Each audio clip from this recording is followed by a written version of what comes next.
representing the entire class of 2010, let's welcome Simon Walters from the United Kingdom.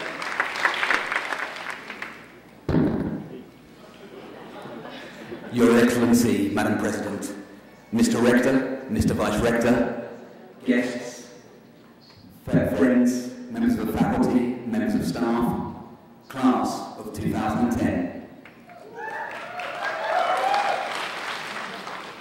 It is, of course, my greatest honour and privilege to make this speech today, as we celebrate what has been a truly fantastic and challenging year, one in which we should be truly proud to be here today and graduating.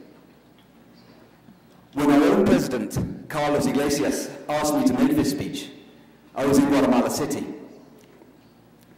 Guatemala City was a very tough place to be. There was everywhere, all over the city, signs of children about 3 or 4 years old, working in the streets, malnourished bodies, worn out clothes, worn down shoes, trying to sell cigarettes or chewing gum. Children who looked no older than 16 years old were living on the streets. Their faces, however, made them look much older. There were signs of young girls working in the sex industry, again, looking no older than 14 or 15. While I was there as well, two natural disasters happened. A volcano erupted.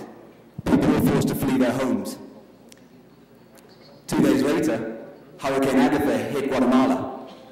Mudslides, higher than this podium, covered towns such as San Miguel Escobar, and the international community and the local volunteer community had to go down there to help dig out people from their homes.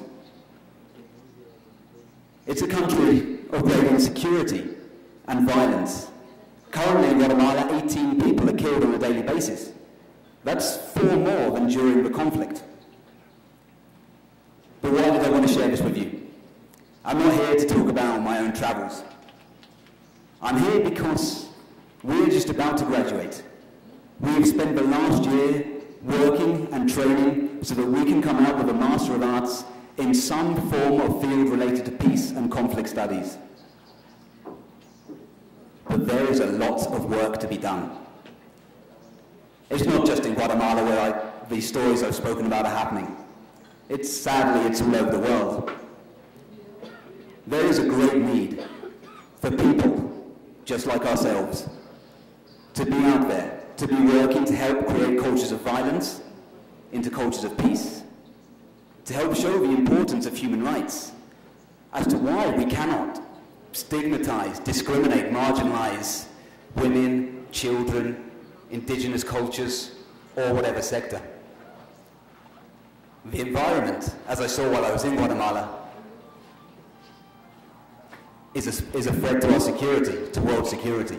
The need for people to be assisted in developing that environment sustainably is crucial. There is a lot of work to be done. We're at the doorstep now. We spent a year training, and we're ready to activate these studies. There's a lot of work to be done. Let's get out there and do it. Thank you very much indeed.